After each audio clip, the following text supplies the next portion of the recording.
ആരോഗ്യജാലകം YouTube ചാനലിലേക്ക് ഏവർക്കും ഹൃദ്യമായ സ്വാഗതം. ഇന്ന് നമ്മുടെ കൂടെയുള്ളത് ഒരു വടകര സ്വദേശിനിയാണ്. അവരെ നമുക്ക് പരിചയപ്പെടാം. എന്താണ് പേരെന്താണ്? ആതിര. ആതിര. വടകര എവിടെയാ? വടകര പ്രോപ്പർ വില്യാപ്പള്ളി. വില്യാപ്പള്ളി അല്ലേ? വടകര വലിയ ദൂരം ഉണ്ടോ വില്യാപ്പള്ളി? അത് ശരി, 15 മിനിറ്റ് അല്ലേ? നിങ്ങൾ ഈ അക്യുപഞ്ചർ ചികിത്സയിലേക്ക് വന്നിട്ട് എത്ര കാലമായി ചികിത്സ എടുക്കാൻ തുടങ്ങിയിട്ട്? ഒരു 1 ഇയറിന്റെ മേലായി. 1 ഇയറിന്റെ മേലായി അല്ലേ? ഇത് പഠിക്കാൻ തുടങ്ങിയിട്ടോ? 1 ഇയർ ആവാനാണ്. 1 വർഷം ആവാറായി അല്ലെ? എങ്ങനെ ഈ ചികിത്സ വെറും ഒരു നീഡിലുള്ളൂ അല്ലെ? വേറെ മരുന്നൊന്നുമില്ല. കുറേ കാലം മരുന്ന് കഴിച്ചിട്ടും സൂക്കേട് മാറാത്ത പല രോഗങ്ങൾക്കും ഇതൊന്ന് മാറുന്നതൊക്കെ കേട്ടിട്ടുണ്ടാവും. പക്ഷെ നിങ്ങൾക്ക് അത് അനുഭവിച്ചിട്ടുണ്ടോ? അത് ശരി.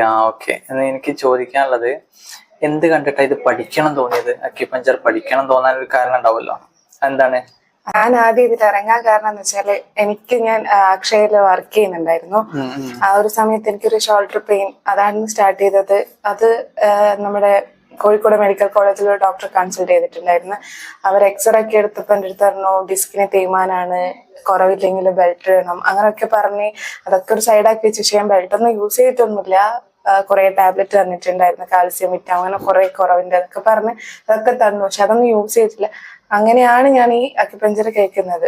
മുന്നേക്കുള്ള എൻ്റെ ഒരു ഇതെന്ന് വെച്ച് കഴിഞ്ഞാൽ ഈ ബാക്ക് പെയിൻ അങ്ങനത്തെ പെയിൻസ്, എങ്ങനെ ജോയിന്റ് പെയിൻ അങ്ങനെയുള്ളതിന് മാത്രമാണ് ഇത് എഫക്റ്റീവ് എന്നുള്ളൊരു രീതിയായിരുന്നു. അങ്ങനെ ഞാൻ ഇതിൽ വന്ന് ഒരു ടാബ്ലറ്റ് കഴിച്ചിട്ട് എനിക്കൊരു വ്യത്യാസം ഉണ്ടായിട്ടില്ല. ബെൽറ്റ് ഒന്നും യൂസ് ചെയ്തിട്ടില്ല. എനിക്ക് വർക്ക് ചെയ്യാൻ പറ്റുന്നില്ല. വർക്കൊക്കെ ഞാൻ സ്റ്റോപ്പ് ചെയ്തു. സിസ്റ്റം നോക്കാൻ പറ്റുന്നില്ല. ഭയങ്കര വേദന. ഈ മൊത്തത്തിലേ വേദന വരും. ഇങ്ങനെ നെക്ക് മൊത്തം ഒന്നും ചെയ്യാൻ പറ്റാത്ത, ജസ്റ്റ് ഇരിക്കാൻ പറ്റുന്നില്ല, ഒന്നും ചെയ്യാൻ പറ്റുന്നില്ല, അങ്ങനത്തെ അവസ്ഥ. കരയലാണ് രാത്രിയൊക്കെ ആയാല്. ഭയങ്കര പെയിൻ എന്ന് വെച്ചാൽ ഒരു രക്ഷയില്ല. അങ്ങനെയാണ് ഞാൻ ഇതിലേക്ക് എത്തിയത്. ഇത് സ്റ്റാർട്ട് ചെയ്തതിനു ശേഷം ആ ഒരു വ്യത്യാസമൊക്കെ മാറി വീണ്ടും ഞാൻ ജോലിക്കൊക്കെ പോകാൻ തുടങ്ങി. അങ്ങനെ വീട്ടിലുള്ള എല്ലാവരും, എൻ്റെ അമ്മ, ചേച്ചി, അങ്ങനെ എല്ലാവരും ഇതിലേക്ക് വരാൻ തുടങ്ങി. അപ്പൊ ഇതിലെന്തോ ഒരു സത്യം ഉണ്ടെന്ന് തോന്നിയപ്പോ അതെന്താന്ന് അറിയാൻ ഒരു ആഗ്രഹം കൊണ്ട് ഇറങ്ങിയതാണ് ഇത് പഠിക്കാൻ വേണ്ടിട്ട്. അച്ഛൻ എന്തോ കാര്യമായിട്ട് അസുഖം? ഹസ്ബൻഡിന്റെ അച്ഛന് ഒന്നും ഉണ്ടായിട്ടില്ല. ജസ്റ്റ് ഒരു ജലദോഷ പനി അങ്ങനെ വന്നതാണ്.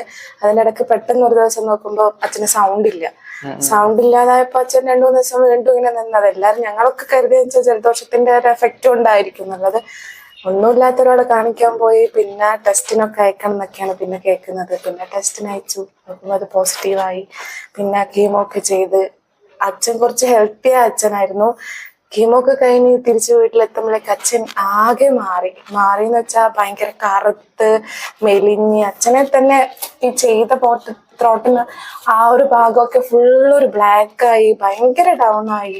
പിന്നെ എപ്പോഴെന്ന് വെച്ചാൽ 3 മാസം അല്ലെങ്കിൽ 6 മാസമൊക്കെ കൂടുമ്പോൾ ടെസ്റ്റിന് വീണ്ടും പോകുന്നുണ്ട്. പക്ഷെങ്കിൽ പിന്നെ ഒന്നുമില്ല എന്നാണ് പറയുന്നത്. പിന്നെ മെയിൻ ആയിട്ടുള്ള ഒരു കാര്യം എന്ന് വെച്ചാൽ അച്ഛൻ അത്യാവശ്യം ആൽക്കഹോളൊക്കെ യൂസ് ചെയ്തിട്ടുണ്ട്. പിന്നെ അത് മാത്രമല്ല, എൻ്റെ കല്യാണം കഴിഞ്ഞിട്ട് ഇപ്പോൾ 4 വർഷമായി.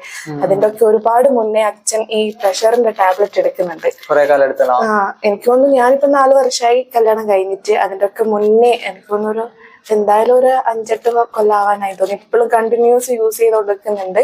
പിന്നെ അതിങ്ങനെ മെല്ലെ സ്റ്റോപ്പ് ചെയ്യേണ്ട വഴിയിലാണ്. പക്ഷെ ആ ഒരു കാര്യത്തിൽ ഞാൻ മനസ്സിലാക്കിയ വെച്ചാൽ പറയുന്നത് വേറൊരു അസുഖവും ഇല്ല അച്ഛന്. പെട്ടെന്നൊരു ക്യാൻസർ എന്നൊക്കെ പറഞ്ഞപ്പോ നമുക്ക് എല്ലാവർക്കും അതൊരു ഷോക്കായിരുന്നു. അങ്ങനെ വരാനുള്ള ഒരു റീസൺ ഒന്നുമില്ല. അപ്പൊ ഞങ്ങൾ കണ്ടുവച്ച കാര്യം എന്ന് വെച്ചാൽ ആൽക്കഹോൾ, അതാണ് മെയിൻ ഇഷ്യൂ എന്നതാണ് ഇപ്പോഴും കുറെ ടോക്കായി വരുന്നത്. അത് മാത്രമേ. പക്ഷെ അതിന്റെ ഉള്ളിൽ ഇങ്ങനെ ഒരു ടാബ്ലറ്റിന്റെ ഒരു യൂസ് ഉള്ളത് ഇതുവരെ ആരും ചിന്തിച്ചില്ല. പക്ഷെ ഞാനിതിൽ ഇറങ്ങിയതിന് ശേഷമാണ് അതൊരു സൈഡാണ്, ഇതാണ് മെയിനിന്നുള്ളത് കുറച്ചെങ്കിലും എനിക്കൊരു ബോധം വന്നത്. അത് ഞാൻ എല്ലാവരും ഒന്ന് സ്റ്റോപ്പ് ചെയ്യാൻ വേണ്ടി ഞാൻ ശ്രമിച്ചുകൊണ്ടിരിക്കുകയാണ് ഇപ്പോഴും. പിന്നെ ഇതേപോലത്തെ ഒരു ക്യാൻസർ ഇഷ്യൂ എനിക്ക് ഉണ്ടായിട്ടുണ്ട് സ്വന്തം പേഴ്സണലി. എനിക്ക് ആഫ്റ്റർ ഡെലിവറിക്ക് 2 വയസ്സായിട്ടുണ്ടായിരുന്നു. പെട്ടെന്ന് എൻ്റെ കാലിലൊരു വൈറ്റ് പാർട്ട് കണ്ട്, അതായത് സ്കിൻ കളർ മാറിയിട്ട് ഒരു വൈറ്റ് പോർഷനായി. വലിയ കുറച്ച് പാട്ട്, കുറച്ചേ ഉള്ളൂ. അത് 2 വർഷമായി. 2 വയസ്സായതിനു ശേഷമാണ് കാണുന്നത്. അപ്പൊ ഞാൻ ജസ്റ്റ് ഹസ്ബൻഡിന്റെ അടുത്ത് പറഞ്ഞ്, വേറെ ആരടുത്തും പറഞ്ഞിട്ടില്ല. അപ്പൊ ഹസ്ബൻഡ് എന്തുണ്ടാവുന്നൊന്നും അറിയില്ല. ഹസ്ബൻഡിന്റെ അടുത്ത് പറഞ്ഞു, നീ ആരടുത്ത് പറയണ്ട, അത് കുഴപ്പമൊന്നുമില്ല, അതങ്ങ് മാറിക്കോളും, ടെൻഷൻ ആവണ്ടെന്നാണ്. അപ്പൊ എനിക്കൊരു പോസിറ്റീവായി. ഞാനത് മൈൻഡ് ചെയ്തില്ല. അങ്ങനെ പക്ഷേങ്കിൽ അങ്ങനെ പോയിക്കൊണ്ടിരിക്കുമ്പോ എൻ്റെ വീട്ടിൽ ഇത് കണ്ട്, ഹസ്ബൻഡിന്റെ വീട്ടിലും കണ്ട്, പിന്നെ എല്ലാവർക്കും പ്രശ്നമാവാൻ. അതൊക്കെയാണ് ഇതിൽ വരുന്നതിന് മുന്നേ ആണ് സംഭവിക്കുന്നത്. പിന്നെ എല്ലാവരും പ്രശ്നമാക്കാൻ തുടങ്ങി. നീ എന്തേത് കാണിക്കാതെ വെക്കുന്നത്, അത് മാറും, അങ്ങനെയാവും, ഇങ്ങനെയാക്കും. പിന്നെ എനിക്ക് ടെൻഷനായി. അപ്പൊ ഞാൻ വീണ്ടും ഹസ്ബൻഡിനോട് പറഞ്ഞു, എല്ലാരും ഇങ്ങനെ പറയുന്നുണ്ട് കാണിക്കണ്ടേന്ന് വെച്ചാൽ. അപ്പോഴും ഹസ്ബൻഡ് ഇത് തന്നെ, നീ ടെൻഷൻ ആവണ്ട, അതങ്ങ് പോയിക്കോളൂ, അത് മാറിക്കോളൂ, നീ വെറുതെ ടെൻഷൻ ആവല്ലേ എന്നാണ്. അപ്പൊ വീണ്ടും ഒരു ആശ്വാസം, ഓക്കെ എന്നുള്ളൊരു മൈൻഡ് സെറ്റൊക്കെ ആക്കിയിരുന്ന്. പിന്നെയാണ് ഹസ്ബൻഡ് പുറത്തേക്ക് പോയി. ഹസ്ബൻഡ് പുറത്തേക്ക് പോയപ്പോ പോകുന്ന അന്ന് മോന് തീരെ വയ്യായിരുന്നു. അപ്പൊ മോനെ കാണിക്കാൻ വേണ്ടി നമ്മൾ ഹോസ്പിറ്റലിലേക്ക് പോയി. അവിടെ എത്തിയപ്പോ നോക്കുമ്പോൾ മോന്റെ അതേ ഡിപ്പാർട്ട്മെന്റ് തൊട്ടിപ്പുറത്താണ് സ്കിൻ ഡിപ്പാർട്ട്മെന്റ് ഉള്ളത്. ആരുമില്ല കൺസൾട്ട് ചെയ്യാൻ. ഞാനും എന്റെ ചേച്ചിയും കൂടിയാ പോയത്. ഡോക്ടറെ അടുത്ത് പേഷ്യൻസ് വേറെ ആരുമില്ല. അപ്പൊ ഞങ്ങൾ ജസ്റ്റ് ഞാൻ ചേച്ചിന്റെ അടുത്ത് വെച്ച്, ചേച്ചി ഞാനൊന്ന് കൺസൾട്ട് ചെയ്യട്ടെ എന്ന് വെച്ചപ്പോ ഓക്കെ എന്ന് പറഞ്ഞു.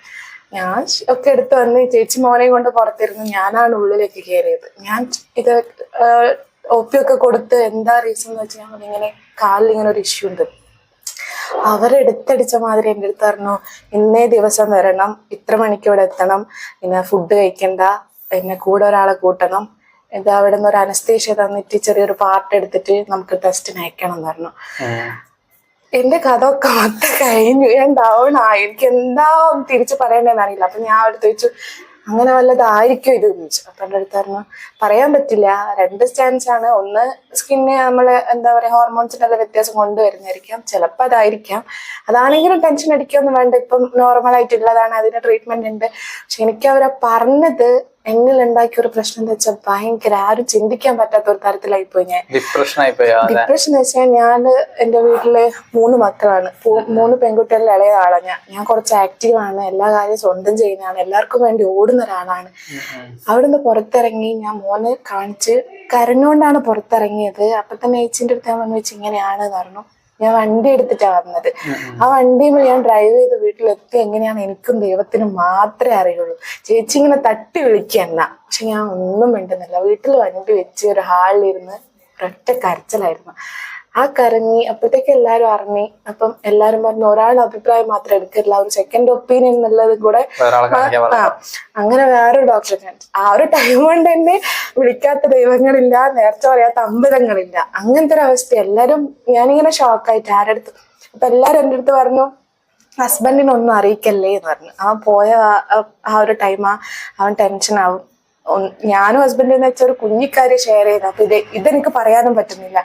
അതൊക്കെ കൂടെ ഇങ്ങനെ കിടന്ന് രാവിലെ വേറെ ഡോക്ടറെ കണ്ടപ്പോൾ ഡോക്ടർ എൻ്റെ അടുത്ത് പറഞ്ഞു, അങ്ങനെയൊന്നുമല്ല, അത് ചില പ്രഗ്നൻസി കഴിഞ്ഞ ആൾക്ക് സ്കിന്നിൽ ഒരു ഹോർമോൺസിന്റെ ഇത് വരുമ്പോൾ ആ ഒരു പാർട്ട് വൈറ്റ് കളറാവും, അത് കുറച്ച് വെയിലൊക്കെ കൊണ്ട് ക്ലിയർ ആവണം എന്ന്. അവരും കുറെ ടാബ്ലറ്റും ഇതൊക്കെ തന്ന്.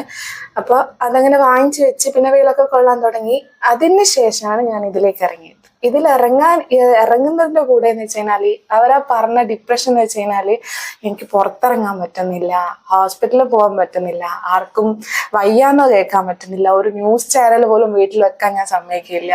ഒന്നും വീട്ടിൽ നിന്ന് പുറത്തിറങ്ങിയിട്ടുണ്ടെങ്കിൽ അത്ര ലോങ്ങിലുള്ള ഒരു ആംബുലൻസിന്റെ സൗണ്ട് ഞാൻ കേൾക്കും. അത് കേട്ട് കഴിഞ്ഞാൽ സ്പോട്ടിൽ എനിക്ക് വീട്ടിലെത്തി എൻ്റെ റൂമിലെത്തണം. അതായിരുന്നു അവസ്ഥ. വീട്ടിൽ അമ്മ കരച്ചിലായി, പിന്നെ ആർക്കാ കാണിക്കേണ്ടത്, എന്താ ചെയ്യേണ്ടത്, നീ ഇങ്ങനെ ആവുന്നല്ലാതെ ഞങ്ങളെ ഭയങ്കരമായിട്ട് എഫക്ട് ചെയ്യുന്നുണ്ട് എന്ന് പറഞ്ഞു. അങ്ങനെ അറിയാവുന്ന ആൾക്കാരൊക്കെ ഭയങ്കര ഷോക്കിങ്, അവൾ ഇങ്ങനെ ആവാനോ, അതൊരിക്കലും പറ്റില്ലല്ലോ, അങ്ങനെ ആവില്ല, എന്നെ കൗൺസിലിങ്ങിന് കൊണ്ടുപോകാൻ പറഞ്ഞു, സൈക്കാട്രിസ്റ്റിനെ കാണിക്കാൻ പറഞ്ഞു. അതൊക്കെ പറഞ്ഞു. അവൻ അമ്മ എവിടെയില്ല, ഞാൻ തനിയെ മാറുമായിരിക്കും, വെയിറ്റ് ചെയ്യുന്നത്. അങ്ങനെ നിന്ന് പെട്ടെന്നാണ് ഇതിൽ അക്യുപഞ്ചറിസ്റ്റായ ഫിമ യൂസഫ് അവരുടെ അടുത്ത് ഞാൻ എത്തിപ്പെടുന്നത്. അവരില്ലായിരുന്നെങ്കിൽ ഇന്നത്തെ ഞാനില്ല, അതാണ് സത്യം. കാരണം എന്ന് വെച്ചാൽ അവരുടെ അടുത്ത് എനിക്ക് കിട്ടിയ ഒരു പോസിറ്റീവ് എന്ന് വെച്ചാൽ അത്രയും. ഞാൻ ഇതിൽ ഇപ്പൊ ഒന്നുമില്ലെങ്കിൽ ഞാനിവിടെ പഠിക്കാൻ എത്തിയിട്ടുണ്ടെങ്കിൽ പോലും അവരാണ് മെയിൻ റീസൺ. ഒരാഴ്ചയിൽ ഒരു ദിവസം എനിക്ക് അവരെ വിളിച്ച് സംസാരിക്കണം. ആ ഒരു പോസിറ്റീവ് ഇങ്ങോട്ട് കിട്ടുമ്പോൾ ഞാൻ ഓക്കെ. ഇവർ ഈ പറഞ്ഞ ടെസ്റ്റിന്റെ പറഞ്ഞത് കൊണ്ട് തന്നെ എനിക്ക് പിന്നെ ആ ഒരു മൈൻഡ് എന്ന് വെച്ചാൽ ചെറിയ എവിടെയെങ്കിലും ഒരു പെയിൻ വരുമ്പോൾ ഞാൻ ചിന്തിക്കുന്നത് എനിക്ക് ക്യാൻസർ ആണോ, അങ്ങനത്തെ ഒരു പ്രശ്നത്തിൽ എന്നെ കൊണ്ടെത്തിച്ചേക്ക് അലോപ്പതി അലോപ്പതി ചികിത്സ ശരിക്കും നോക്കുകയാണെങ്കിൽ അക്യുപഞ്ചറിസ്റ്റുകൾ പറയും അല്ലെ മാറിക്കോളും, അല്ലെ ശരിയായിക്കോളും. ഇപ്പൊ ഫെമിന യൂസഫ് പറഞ്ഞല്ലോ, നല്ല കോൺഫിഡന്റ് കിട്ടിയല്ലോ. സത്യം. ഇതേപോലെ തന്നെ നിങ്ങൾ ഹസ്ബൻഡ് ആദ്യം വന്ന സമയത്ത് പറഞ്ഞല്ലോ അത് കുഴപ്പമില്ല മാറിക്കോളും എന്ന് പറഞ്ഞപ്പോൾ നിങ്ങൾക്ക് എനർജി കിട്ടിയല്ലേ. ഇത് ഭയപ്പെടുത്തുമ്പോൾ തന്നെ രോഗി എന്താവും, കൂടുതൽ ഡൗൺ ആവും. നിങ്ങൾ പറഞ്ഞല്ലോ ആംബുലൻസിന്റെ സൈറൻ കേൾക്കുമ്പോൾ തന്നെ ഒക്കെ നോർമലായി. ഞാനത് ആംബുലൻസിന് സൗണ്ട് അവര് പോവാണോ, അവര് പൊയ്ക്കോട്ടെ എന്നുള്ള മൈൻഡായിരുന്നു. മറ്റേ തീരെ പറ്റുന്നില്ലായിരുന്നു. അങ്ങനത്തെ ഒരവസ്ഥ രോഗികളെ നോക്കുമ്പോൾ പ്രധാനമായിട്ട് കാണുന്നത് മൈൻഡാണ്. ഭയം. ഭയം എന്നുള്ളത് രോഗത്തിനെ വർദ്ധിപ്പിക്കാനും രോഗാവസ്ഥയെ വലിയ പ്രയാസത്തിലേക്ക് എത്തിക്കാനേ കഴിയുള്ളൂ. നമ്മൾ ഒരു അക്യുപഞ്ചറിസ്റ്റോ എന്ത് പ്രയാസമുള്ള ആളാണെങ്കിലും വളരെ സിമ്പിളായിട്ട് ഒരു പൂ പറിക്കുന്ന ലാഘവത്തിലാണ് പറഞ്ഞു കൊടുക്കുക. പക്ഷെങ്കിൽ ആ രോഗികൾക്ക് അതിനുള്ള ഗുണം കിട്ടുന്നുണ്ട്. അത് നിങ്ങളുടെ ലൈഫിൽ നിന്ന് നിങ്ങൾക്ക് മനസ്സിലായല്ലോ. നമ്മുടെ ചികിത്സ അങ്ങനെയാണ്. എന്താന്ന് പറഞ്ഞു കഴിഞ്ഞാല് നമ്മൾ രോഗികളെ ഭയപ്പെടുത്തുന്നില്ല അല്ലെ. എന്തിനാണ് ഭയപ്പെടുന്നതെന്ന് ചോദിച്ചു കഴിഞ്ഞാൽ എല്ലാവരും മരണഭയം. മരിച്ചു പോവോ, ഒരു 5 മിനിറ്റ് ചിന്തിച്ചു പോലെ മരിച്ചു പോവെന്ന് കേട്ട് കഴിഞ്ഞാല് നമ്മൾ ഫുള്ള് ഡിപ്രഷൻ ആയി പോവല്ലേ. ഇങ്ങനെയാണ് ശരിക്കും അക്യുപഞ്ചറിസ്റ്റ് ഇത്ര ധൈര്യത്തിൽ പറയുന്നത്. മരണം ആരെ കയ്യിലുമല്ല. ഒരു അസുഖത്തിനെയും മരണത്തിനെ തടയാനും കഴിയില്ല, രക്ഷിക്കാനും കഴിയില്ല എന്നുള്ളൊരു ബോധ്യം ഓരോ അക്യുപഞ്ചറിസ്റ്റിനും ഉണ്ട്. അതുകൊണ്ട് അവർക്ക് രോഗം എന്താണെന്ന് അറിയാം, എങ്ങനെ ട്രീറ്റ് ചെയ്യണം എന്നറിയാം. ഇപ്പൊ നിങ്ങൾ ഈ പഠനത്തിലൂടെ എത്തിയപ്പോ ഇങ്ങനെ നിങ്ങളെ ഭയപ്പെടുത്തുമ്പോ ചിരിയാണോ വരുന്നില്ല പേടിയാണോ വരുന്നത്? ചിരിയാണ് വരുന്നത്. സമയം ഭയം എന്ന് വെച്ച് കഴിഞ്ഞാല് എല്ലാരും ഭയപ്പെട്ടു. ഒന്നാമതെന്ന് വെച്ചാൽ വീട്ടിൽ നിന്ന് ഇറങ്ങുന്നില്ല ഞാൻ. അതാണ് മെയിൻ. ഇതിലിറങ്ങുന്നതിന് മുന്നേ മോനെ വയ്യാണ്ടാകുമ്പോഴൊക്കെ ഞാൻ എന്ത് ചെയ്യാന്ന് വെച്ചാൽ വീട്ടിൽ തന്നെ വെക്കാം, കൊണ്ടുപോകുന്നില്ല എന്ന് പറയും ഞാൻ. അപ്പൊ അമ്മക്ക് ചീത്ത, നീ എന്തേ കളിക്കുന്ന, കുഞ്ഞിന് വയ്യാണ്ട. ആ ഒരു ഇതാണ്. അത്ര പോലും എനിക്ക് അവനെ പോലും കൊണ്ടുപോകാൻ പറ്റില്ല. എന്നിട്ട് ഞാൻ ഹോസ്പിറ്റലിൽ പോകണമെങ്കിൽ ഞാൻ അമ്മനെ വിളിക്കും. എന്റെ അമ്മ വരണം എന്റെ വീട്ടിൽ നിന്ന്. അമ്മ വന്നിട്ട് ഞാൻ എത്തുന്നതിന് മുന്നേ അവിടെ ഉണ്ടാവണം. ഞാൻ ഇറങ്ങുമ്പോ അമ്മേനെ ആയിരിക്കണം കാണുന്നത്. അങ്ങനത്തെ ഒരു മൈൻഡായി പോയി. പിന്നെ ഇപ്പൊ ഒന്നുമില്ല. ഇപ്പൊ ഞാൻ കാണിക്കലുമില്ല. അവനെ വന്നാ അവൻ അതിന്റെ സൈഡിൽ വേണ്ട പോലെ ചെയ്ത് കൊടുക്കും. ഇപ്പൊ അതൊക്കെ മാറി, കുറെയൊക്കെ മാറി. കുറേന്നല്ല, ഓൾമോസ്റ്റ് ഞാൻ മാറി. ഞാനാണെങ്കിൽ ചിലപ്പോ ഇപ്പൊ ഏതെങ്കിലും ഹോസ്പിറ്റലിൽ കിടക്കുന്നുണ്ടാവും അതിന്റെ വിട്ടായിട്ട്. അതെ അതെ അതെ അതെ ശരിക്കും നമ്മളെ മൈൻഡിനാണ് ശരിക്കും രോഗം ബാധിക്കുന്നത്. അല്ലെങ്കിൽ ഇപ്പോൾ കാണുന്ന കൂടുതൽ വയറും മൈൻഡും ഇത് രണ്ടും ക്ലിയർ ആകുമ്പോൾ തന്നെ ഒരുവിധം രോഗാവസ്ഥ ഒക്കെ മാറും. ഈ രീതിയിൽ നമ്മൾ അക്യുപഞ്ചർ ചികിത്സ നടക്കുമ്പോൾ നമുക്ക് ആ പേടി മാറും അല്ലെ. ആ പേടി മാറിയാൽ തന്നെ രോഗം പകുതി മുക്കാലും മാറും. അതിനുള്ള ഒരു ജീവസാക്ഷിയാണ് നമ്മുടെ അടുത്തുള്ളത്. ഇതുപോലെ നമുക്ക് എന്ത് പ്രയാസം ഉണ്ടെങ്കിലും ഭയപ്പെടാതെ അക്യുപഞ്ചർ ചികിത്സയിലൂടെ വളരെ നിഷ്പ്രയാസം മാറേണ്ട പല രോഗങ്ങളുമാണ് വലിയ കോംപ്ലിക്കേഷൻ ആക്കി പിന്നെ നമ്മളെ കിടപ്പ് രോഗിയാക്കി അവസാനത്തേക്ക് കൊണ്ടുപോകുന്നത്. ഇപ്പൊ എന്ത് സിമ്പിളായിട്ട് കാര്യങ്ങൾ നടന്നു. ഇതുപോലെ നിങ്ങളൊന്ന് നിരീക്ഷിക്കണം അല്ലെ. എല്ലാ പ്രേക്ഷകർക്കും വേണ്ടി, ആരോഗ്യജാലത്തിലെ എല്ലാ പ്രേക്ഷകർക്കും വേണ്ടി പറയാണ്, എന്ത് അസുഖത്തിനും നമ്മുടെ അടുത്ത് വന്നു കഴിഞ്ഞാൽ ഒരാളും നിങ്ങളെ ഭയപ്പെടുത്തി മാനസികാവസ്ഥ തെറ്റിക്കൂല അല്ലെ. അതുകൊണ്ട് തന്നെ രോഗികൾക്ക് വലിയ പ്രയാസം ഇല്ലാതെ രോഗം മാറുന്ന ഒരു സാഹചര്യം അവിടെ സൃഷ്ടിക്കുന്നുണ്ട്. ഈ രീതിയിൽ ഈ ചികിത്സനെ മനസ്സിലാക്കണം എന്ന് പറഞ്ഞുകൊണ്ട് ഈ വീഡിയോ ഇവിടെ വൈൻഡപ്പ് ചെയ്യാണ്. Thank you to all.